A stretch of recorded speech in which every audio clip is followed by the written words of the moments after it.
Strategy video number 5। Sir अगर 4 videos strategy के already channel पे एग्जिस्टिंग हैं then why we need to make such videos again and again. तो simple सा reply है, जब भी मुझे लगेगा मेरे स्टूडेंट्स डायरेक्शन लेस हो गए हैं, जब भी मुझे ऐसा फील होगा कि बच्चे अब डेविएट हो रहे हैं पाथ से, I will come and make such videos. फिर वो चाहे 5 हो या 50, इस बात से फ़र्क नहीं पड़ता। सबसे पहले तो एक जो मिथ है, जो मिसअंडरस्टैंडिंग है मेजोरिटी ऑफ स्टूडेंट की, वो आपको नहीं रखनी है, दिमाग से बिल्कुल निकाल देनी है कि हमें 8 से 10 घंटे पढ़ाई करनी पड़ेगी। इस मिथ में मत रहना। आप 4 घंटे पढ़ के भी बहुत अच्छी रैंक ला सकते हो। ठीक है, अब बात करते हैं सर कि आप मिनी मॉक टेस्ट की सीरीज चला रहे थे, फिर क्यों ये बीच में स्ट्रेटेजी का वीडियो आया? तो उसका एक रीज़न है, दिख रहा है आपको स्क्रीन पे, लक्ष्य एयरफोर्स 23 घंटे पहले 7000 votes. That's why I am making this video. First of all एक चीज़ मैं पहले क्लियर कर दूं, a single seat of paper can not decide your future. मैं इस बात से टोटली एग्री करता हूं कि कोई एक पर्टिकुलर क्वेश्चन या कोई एक स्पेसिफिक एग्जाम आपका फ्यूचर डिसाइड नहीं कर सकता, लेकिन आपके केस में सिचुएशन थोड़ी अलग है। ये चीज़ यहाँ पे एक्सेप्टेड नहीं है, या तो जान लगा दो या जाने दो, क्योंकि एयरमैन बनना it's not just a job, it's an adventure.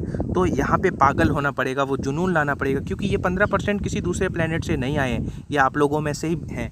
ये वो वॉरियर हैं जिनको पता नहीं चलता कब भूख लग रही है, कब प्यास लग रही है। इन्होंने अपना हेल्थ के बारे में चिंता नहीं है, इनको ये पता नहीं है कब मुझे सोना है, कब जगना है। जब आप गुड मॉर्निंग बोलते हो तब इनका गुड नाइट होता है। मैं देखता हूँ, मुझे तो नाम भी याद हो गए, कुछ ऐसे वॉरियर हैं जो 2-2 बजे 3-3 बजे मैसेज करते हैं, सर गुड नाइट, जिनका हर 1 घंटे पे मैसेज आता है, फ्रिक्वेंटली मैसेज आते हैं, सर आज 14th वीडियो खत्म करा, इस प्लेलिस्ट का 15th वीडियो खत्म करा।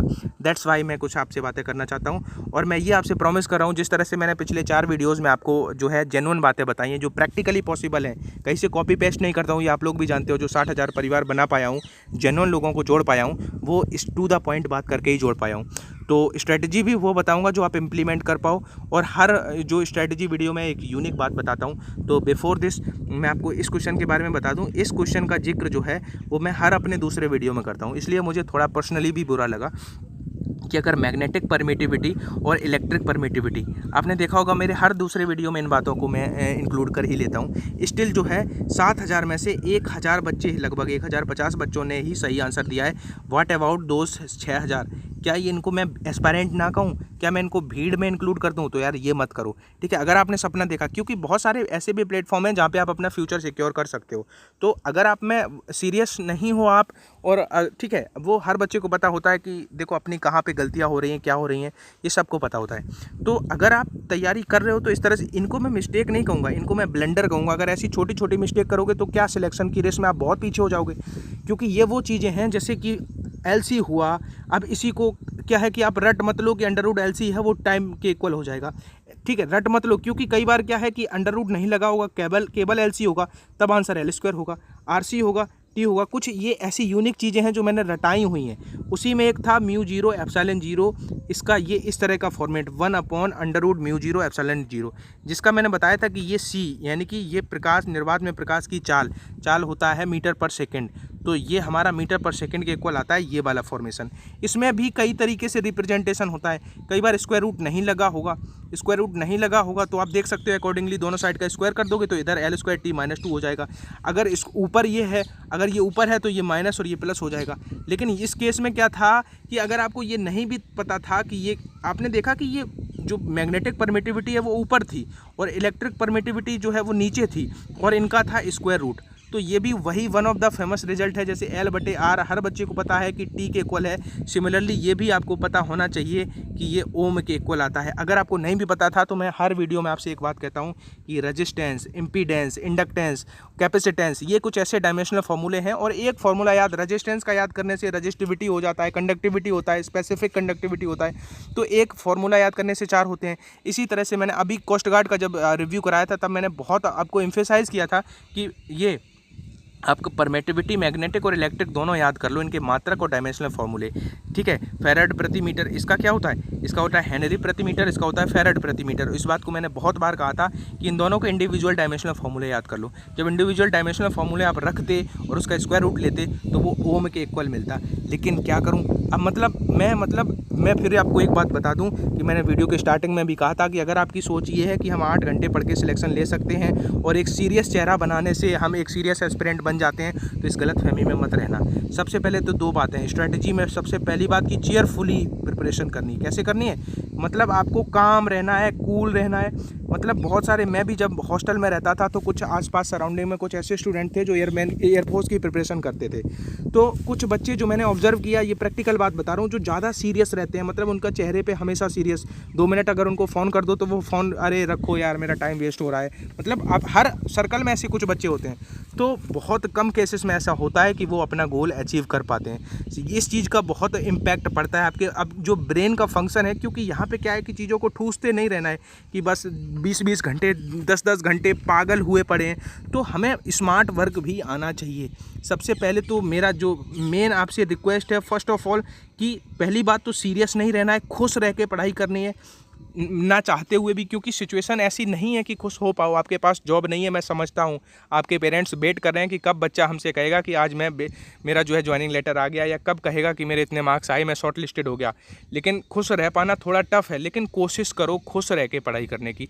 आप जितना चीयरफुली, जितना हैप्पीली जो है आप प्रिपरेशन करोगे, आपके प्रिपरेशन की जर्नी उतनी स्मूथ हो जाएगी और जो है आप डेस्टिनेशन तक उतना ही ईजिली पहुँच पाओगे। तो फर्स्ट ऑफ ऑल ये भी एक स्ट्रेटजी का पार्ट है कि हमें खुश रह के पढ़ाई करनी है। और दूसरी बात कि हमें रिवीजन, ये बात जो है ये बहुत बड़ी बात है अगर आप इसको समझ पाओ। तो अब मैं ले चलता हूँ, किसी भी कॉम्पिटिटिव एग्जाम की प्रिपरेशन की जब हम बिगिनिंग करते हैं तो सबसे पहले तो हमें समझना है कि मेरा डोमेन क्या है। कई बार क्या होता है कि कुछ बच्चे ऐसे होते हैं, पढ़ते तो बहुत हैं, बहुत हार्ड वर्किंग होते हैं, लेकिन वो इतना हाई लेवल पढ़ रहे हैं जो नीड ही नहीं है, अननेसेसरी चीज़ें पढ़ रहे हैं। तो आपको पहले तो ये समझना है, सबसे पहले तो आपको जो है ये भी स्ट्रेटजी का पार्ट है कि जो ऑफिशियल वेबसाइट पे, अगर आप नेवी के एस्पिरेंट हो तो नेवी के ऑफिशियल वेबसाइट पे जो मॉडल पेपर दिया हुआ है, अगर आप एयरफोर्स के एस्पिरेंट हो तो जो एयरफोर्स की ऑफिशियल वेबसाइट पे मॉडल पेपर दिया हुआ है उनको एक बार जरूर डाउनलोड कर लेना या स्क्रीनशॉट लेके रख लेना। तो उनको मॉडल पेपर को आप लगाने के बाद इन चीज़ों को एवेल्युएट कर पाओगे कि जो मैं पढ़ रहा हूँ कहीं वो ऐसा तो नहीं है वो रिलेवेंट ना हो। क्योंकि आपका डोमेन पता है क्या है, आप में 15 क्वेश्चन तो ऐसे फैक्चुअल आने हैं, जैसे एक डायमेंशनल फॉर्मूला फिक्स है, चाहे नेवी का पेपर दो चाहे एयरफोर्स का पेपर, और डायमेंशनल फॉर्मूले वही 20 हैं, लिमिटेड, कुछ हैंडफुल हैं। प्लांक कांस्टेंट हो गया, आपका ग्रेविटेशनल कांस्टेंट हो गया, जितने भी ये कांस्टेंट हैं, आपका रिक्वायर्ड कांस्टेंट हो गया, इन्हीं से डायमेंशनल फॉर्मूले बनते हैं। आपको डायमेंशनल फॉर्मूले पढ़ डालो, उसके बाद इन फैक्ट पे थोड़ा ज़्यादा काम करो। मैंने पहले भी कहा था कि 11th की कॉपी उठाओ, 12th की कॉपी उठाओ, जो पीछे अध्याय का सारांश, हिंदी मीडियम में मुझे पता है, इंग्लिश में पता नहीं क्या हो, पीछे हर चैप्टर के पीछे लिखा होता है अध्याय का सारांश। अगर हर चैप्टर का आपने आदत डाली कि नहीं मुझे खाना खा के, दोपहर में खाना खा के फिजिक्स की किताब उठानी है 11th की, उसमें पीछे जो चैप्टर के पीछे अध्याय का सारांश दिया रहता है उसको मैंने पढ़ना है, ये 10 मिनट 20 मिनट मुझे रोज़ पढ़ना है। अपनी प्रिपरेशन ये अलग और वो सब अलग। उसमें आपको ऐसे कि आपने देखा ट्रांसफार्मर आपका सेल्फ इंडक्टेंस पे वर्क करता है, चौक कुंडली आपका उस पर म्यूचुअल कौन किस पे करता है, कौन म्यूचुअल पे कौन सेल्फ पे करता है, ठीक है। ऐसे आप फैक्ट देखना जब शुरू करोगे तो क्या है कि एयरफोर्स और नेवी में ऐसे फैक्ट, अब जैसे आपने देखा कि ये जो चीज़ें हैं जैसे इंडक्टेंस, रेजिस्टेंस और हमारा कैपेसिटेंस, इनके कुछ फॉर्मूले जैसे एल सी हो गया, आर एल आर हो गया, एल बटे आर हो गया, आर सी हो गया, जैसे म्यू जीरो एप्सिलॉन नॉट हो गया, और जो हमने क्वेश्चन पूछा था वो हो गया।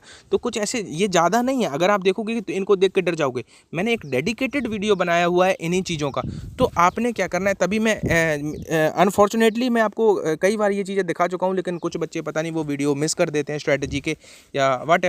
तो सबसे पहले तो एक चीज़ क्लियर कर दूँ कि ये आप सोच सकते हो कि मैं अपने प्लेलिस्ट में आ गया सर, आप अपना प्रमोशन कर रहे हो। तो मैं आपसे मतलब ये बात पहले क्लियर कर देता हूँ कि आप जहाँ से पढ़ाई कर रहे हैं, आप जिस भी टीचर को डेडिकेट होके फॉलो कर रहे हैं, ठीक है, आप ये चीज़ें वहाँ करोगे, आप उनकी प्लेलिस्ट खोलोगे, आपने देखना है, आपने रिवीजन पे फोकस ज़्यादा से ज़्यादा देखना है। जैसे मैं अगर अपनी प्लेलिस्ट की बात करूँ तो मैंने 2021 ये अभी करंट में जो चल रही है इसमें वीडियो, लेकिन इससे पहले आपको पैरेलली जो करते रहना है। आप जो मैंने 2020 में आपको 9 वीडियोज़ कराए थे, आपको वो कोशिश, और ये ज़्यादा नहीं, कोशिश करोगे तो एक दिन में ये कर लोगे आप। आपने क्या करना है, 2021 के लिए जो रिवीजन स्पेशल मैराथन के वीडियोज़ 8 पड़े हैं, और मैं आपको फिर भी आपको एक चैलेंज भी दे सकता हूं कि आप मार्केट का कोई भी प्रैक्टिस सेट उठाओ, उसमें से एक सिंगल क्वेश्चन हमें ऐसा भेज दो व्हाट्सएप पे जो इन वीडियोज़ में ना हो, तो मैं पढ़ाना छोड़ सकता हूं, ठीक है। ये बात मैं बहुत प्राउड से कह रहा हूँ कि मार्केट का हर प्रैक्टिस सेट, आप जहाँ से भी मॉक लगा रहे हो, उसका हर सिंगल क्वेश्चन फिजिक्स का जो एग्ज़ाम ओरिएंटेड है, जो रेलेवेंट है, जिसमें कुछ कॉन्सेप्ट छिपा है, वो सारा इस प्लेलिस्ट में है और फ्री ऑफ कॉस्ट है। बस दिक्कत क्या है कि बच्चों को फ्री की वैल्यू नहीं है। जो ये 120 वीडियो हैं ये बहुत मेहनत से बनाए गए हैं, और इन वीडियोज़ में जो आपको चाहिए पास होने के लिए वो सब इनमें है। बस इनको क्या है, अब मैंने वो क्वेश्चन पोस्ट किया था, क्या मैंने कराया नहीं था म्यू जीरो एप्सिलॉन जीरो, बस कमी है तो लैक ऑफ रिवीजन। तो आपने क्या करना है, नया बिल्कुल ना पढ़ के ज़्यादा से ज़्यादा इन वीडियोज़ को फॉलो करो। मैथ इंग्लिश का अपना देखते रहो। फिजिक्स के लिए मैं आपको फिर कह रहा हूँ, इस बात की गारंटी ले रहा हूँ, आप बस अध्याय का सारांश जो रहता है उन फैक्ट पे थोड़ा काम करते रहो। उनमें क्या होता है, कई बार ऐसे फॉर्मूले आपको मिलते हैं कि मान लो कोई इलेक्ट्रॉन है, वो विद्युत क्षेत्र में प्रवेश करता है लंबवत, तो जो पाथ है वो परिवलयाकार होता है। जो फैक्ट पीछे लिखे रहते हैं, इलेक्ट्रॉन है चुंबकीय क्षेत्र में प्रवेश करता है तो वृत्ताकार होता है। तो ऐसे जो एक लाइन में एक लाइन में फैक्ट होते हैं, अगर 10-15 मिनट आप रोज आदत बना लेते हो कि दोपहर का खाना खाने के बाद, शाम का खाने के बाद, कि हम ये अध्याय का सारांश जो है, ये प्रायोरिटी उनको बना लो। आप जहाँ से पढ़ रहे हो पढ़ो। और एक चीज़ का ख्याल रखना कि अगर 11th की आपने बुक उठाई या 12th की बुक उठाई, अगर वो उसकी चैप्टर की बिगिनिंग जो है यूनिट एंड डायमेंशन से है या प्रतिशत त्रुटि से है, तो ये ज़रूरी नहीं है कि आप भी यूनिट एंड डायमेंशन से स्टार्ट करो। देखो कुछ 7 से 8 चैप्टर हैं जो पिछले वीडियो में मैंने जिनका आपको बताया था, कम्युनिटी पे आज भी पोस्ट कर दूंगा। जैसे अब क्या है कि जो है अल्टरनेट करंट है, उसे क्वेश्चन हर बार आ रहा है। मॉडर्न फिजिक्स पे ज़्यादा फोकस रखना है। कम्युनिकेशन सिस्टम हो गया, ठीक है, आपका संचार व्यवस्था हो गया, आपका डायोड जो आपका जो रहते हैं, सेमीकंडक्टर हो गए, तो लॉजिक गेट हो गए, इनसे क्वेश्चन अब बहुत बन रहे हैं। तो आपको क्या करना है, प्रायोरिटी उन 7-8 जो चैप्टर जो है उस स्क्रीनशॉट में, उन पे सबसे ज़्यादा फोकस करना है। मान लो आपने एसी उठाया, सपोज आपने आज सोच लिया कि मुझे 2-3 दिन एसी पढ़ना है, तो किताब आपने उठाई, तो किताब में क्या होता है कि अध्याय का सारांश के अलावा भी बीच बीच में ऐसे बॉक्स बने रहते हैं। आप देखोगे तो 11th की किताब में बीच में मान लो एक बीच में बॉक्स बना है, उसमें 2 स्पेसिफिक टाइप के न्यूमेरिकल दिए हैं। जैसे आपको पीक वैल्यू दिया है करंट का, V0 दिया है, VRMS पूछा है, I0 दिया है, IRMS पूछा है। तो ऐसे सिंपल से न्यूमेरिकल जो होते हैं, बीच में जो बॉक्स में चीज़ें बंद होती हैं, मतलब वो चीज़ें जो हैं वो इंपॉर्टेंट चीज़ें हैं। तो इस तरह से मान लो एसी, उसके पीछे के उसमें देखा कि कहाँ पे जो है शुद्ध धारितीय परिपथ हो तब क्या होता है, पावर फैक्टर क्या होता है, क्वालिटी फैक्टर क्या होता है। जो चीज़ें बॉक्स में बंद होंगी वो, जैसे पावर फैक्टर है उसका फॉर्मूला बॉक्स में बंद है, क्वालिटी फैक्टर उसका फॉर्मूला दिया है, तो ऐसे फॉर्मूले, अब उसमें से डायमेंशनल फॉर्मूले कितने बने, तो ऐसे आपने एसी खत्म कर लिया। कल आप गए, कल आपने लॉजिक गेट उठाया, लॉजिक गेट में आपने देखा कि किसका फिगर, एंड गेट का फिगर कैसा है, और का गेट का कैसा, किसकी टेबल कैसे बनती है, एक और गेट से कितने एंड बनाए जा सकते हैं, कौन यूनिवर्सल है कौन यूनिवर्सल नहीं है, तो ऐसे गेट देख लिए। सेमीकंडक्टर देख लिया, एन टाइप में कितना प्योरिटी, मतलब कितनी संयोजकता वाला मिला के एन बनता है, एन में क्या मेन होते हैं, क्या मेजॉरिटी होती है, क्या होल्स होते हैं, कोटर होते हैं। ऐसे कुछ फैक्ट पे काम करना शुरू करो। और प्रैक्टिस के लिए प्लेलिस्ट के आप आदत डाल लो, 3 से 4 वीडियो रोज़ देखने हैं, चाहे लक्ष्य एयरफोर्स के देखने हैं या कहीं।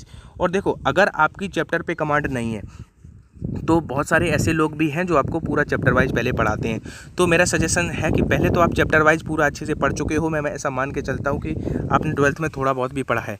अगर आपको प्रैक्टिस करनी है दबा के, तो फ्री में प्रैक्टिस लक्ष्य एयरफोर्स यूट्यूब चैनल के अलावा कोई आपको इतने क्वेश्चंस की प्रैक्टिस नहीं करा सकता जितनी मैंने अपने चैनल पे करवा दी है, ठीक है। तो प्रैक्टिस के लिए ये ऐसा प्लेटफॉर्म है जहाँ पे आप बहुत दबा के प्रैक्टिस कर सकते हो। अगर आप देखोगे, आप आदत बना लेते हो, और देखो यार आदत तो बनानी पड़ेगी अगर सिलेक्शन चाहिए। ये 30 दिन की मेहनत आपको पता है कहाँ ले जा सकती है। आप जब आओगे, ट्रेनिंग से ही आओगे, तो इतना रिस्पेक्ट देगा ये समाज जो आपसे आज बात नहीं करता है, जो आपसे आज मुंह से, आपके पड़ोसी जो आपको मतलब देख के नीचे सर कर लेते हैं, वही पड़ोसी आपको इतना अप्रिशिएट करेंगे, आपको बुलाएंगे, आपका जो है सम्मान करेंगे। तो यार ये सम्मान अगर आपको चाहिए तो इन 30 दिनों तपना पड़ेगा। तपना मतलब समझ रहे हो, एक पॉजिटिव वे में आपको पागल होना पड़ेगा, एक जुनून लाना पड़ेगा अंदर। मतलब लोगों को लगने लगे कि यार इसे हो क्या गया है, मतलब इस भाई को क्या हो गया, मतलब ये दोस्त रिश्तेदार रिलेटिव ये सब। फिर अभी ऐसा मत सोचना कि मैं उसकी शादी अटेंड नहीं करूँगा या मैं उसके जन्मदिन पे नहीं जाऊँगा तो फिर वो मुझसे गुस्सा हो जाएगा। कोई ये कुछ गुस्सा नहीं हो जाएगा। जब एक बार वर्दी चढ़ जाएगी इस बॉडी पे, सब अपने आप आएंगे और सब कहेंगे मुझे तो पता था यार तू पढ़ाई कर रहा था इसलिए वो था ये सब। तो ठीक है, सब कुछ छोड़ छाड़ के बस पढ़ाई करनी है। इन 30 दिन की मेहनत आपको बहुत आगे ले जा सकती है। तो ज़्यादा से ज़्यादा रिवीजन करो। जो चैप्टर तैयार नहीं उनको चैप्टर वाइज पढ़ लो। बहुत सारे जो टीचर हैं वो एयरफोर्स वाले नहीं भी हैं। अगर आप चैप्टर वाइज पढ़ना चाहोगे, मान लो आप सिंपली यूट्यूब पे गए और आपने कहा यूनिट एंड डायमेंशंस मुझे पढ़ना है, तो बहुत सारे ऐसे भी जो IIT JEE के उनको सबको प्रिपरेशन कराते हैं, तो वो भी 1-1 डेढ़ घंटे में पूरा चैप्टर पढ़ा देते हैं। तो वहाँ से भी चैप्टर पे आप कमांड बना सकते हो। कुछ 3-4 चैप्टर होते हैं जिन पे बच्चों की कमांड नहीं होती है, जैसे SHM हो गया। तो ये चैप्टर वाइज आप पढ़ के फिर प्रैक्टिस पे आ सकते हो। बहरहाल आपको प्रैक्टिस दबा के करनी है। और एक पर्सनल रिक्वेस्ट भी आप लोगों से करना चाहता हूँ कि कभी कभी ऐसा होता है कि मैं कम्युनिटी पे पोस्ट डाल देता हूँ कि अनअकैडमी का ये बैच है, इसका ये लिंक है, जो बच्चे इंटरेस्टेड हों वो उसमें एनरोल कर सकते हैं। तो देखो मैं आप लोगों से, आप सभी मेरे छोटे भाइयों, एक रिक्वेस्ट कर रहा हूँ कि अगर देखो मान लो आपको किसी बैच में एनरोल नहीं करना है तो आप उसको जस्ट इग्नोर कर दिया करो। लेकिन क्या ज़रूरी होता है कि हर बार आप उसमें टिप्पणी करो? क्योंकि आपकी टिप्पणी करने से, आपके उसमें ऐसे मतलब कमेंट करने से जो है, अगर नेगेटिविटी वाला आप कुछ ऐसा करते हो, वैसे मैं रिमूव कर देता हूँ, जैसे देख लेता हूँ, कई बार क्या होता है मैं नहीं देख पाता हूँ। तो अनअकैडमी की क्या होता है कि कोई भी प्लेटफॉर्म है उसका जो टीम रहती है वो उसको मॉनिटर करती है। तो कई बार क्या होता है कि अगर इस ज़्यादा आप नेगेटिविटी स्प्रेड करोगे तो ऐसे होगा क्या, इसका जो रिजल्ट होगा, इम्पैक्ट होगा कि हमें प्रमोशन मिलना बंद हो जाएंगे। तो क्या आप लोग चाहते हो कि आपके मतलब जो आपको गाइड कर रहा है आपसे तो कुछ ले नहीं रहा है, तो अगर आपको कुछ प्रमोशन उसको कुछ मिल रहे हैं तो उसको भी अपने लेवल की कुछ मजबूरियाँ होती हैं। तो अगर आप इंटरेस्टेड नहीं हो तो उसमें कमेंट जो है वो भद्दे कमेंट मत किया करो। आप लोगों से पर्सनली मैं रिक्वेस्ट कर रहा हूँ, ठीक है? क्योंकि सब कुछ एक इंटरलिंक्ड होता है, तो सब कुछ चलने दो, बाकी आप समझदार हो। तो इस तरह से अगर आप इंटरेस्टेड हो then you can enroll, otherwise आप जस्ट इग्नोर कर दिया करो, ठीक है? वो उनके लिए है जो इंटरेस्टेड हैं। बाकी क्या कहते हैं, अभी यहाँ पे भी जो इंटरेस्टेड नहीं है, अभी मैं नेवी के कुछ बैचेस के बारे में बताने जा रहा हूँ, तो जो इंटरेस्टेड नहीं है दे कैन लीव। अगर आप नेवी की कंप्लीट प्रिपरेशन करना चाहते हो तो अनअकैडमी आपके लिए लेके आया है लक्ष्य नेवी बैच, जो आपका 3 मई से स्टार्ट हो रहा है। तो इसमें एनरोल करने के लिए लिंक जो है वो डिस्क्रिप्शन बॉक्स में दिया हुआ है, उस पर डायरेक्ट क्लिक करके आप बैच की और इन्फॉर्मेशन पा सकते हो, जिसमें ये आपकी फैकल्टी हैं। ये लक्ष्य नेवी एक स्टार्ट हुआ है और नेवी के लिए 2 डेडिकेटेड बैच हैं, वो नेवी के लिए स्टार्ट हुए हैं। अब ये है जो ये मंजिल नेवी बैच है, जिसमें आपको चित्रा मैम मैथ पढ़ाएंगी और RS सर फिजिक्स पढ़ाएंगे और ये आपको DD सर इंग्लिश पढ़ाएंगे और ये GS पढ़ाएंगे। तो ये जो बैच है ये 5 मई से स्टार्ट हो रहा है। इसकी लिंक भी डिस्क्रिप्शन बॉक्स में है, आप जाके इस पर इनरोल कर सकते हो। इसके जो प्राइस हैं वो आपको स्क्रीन पे दिख रहे होंगे, 1 मंथ, 3 मंथ, 6 मंथ के। जब आप हमारा रेफरल कोड लक्ष्य 12 यूज करोगे तो आपको 10% का डिस्काउंट मिल जाएगा। इन बैचेस की ज़्यादा डिटेल के लिए आप डिस्क्रिप्शन बॉक्स चेक कर सकते हो।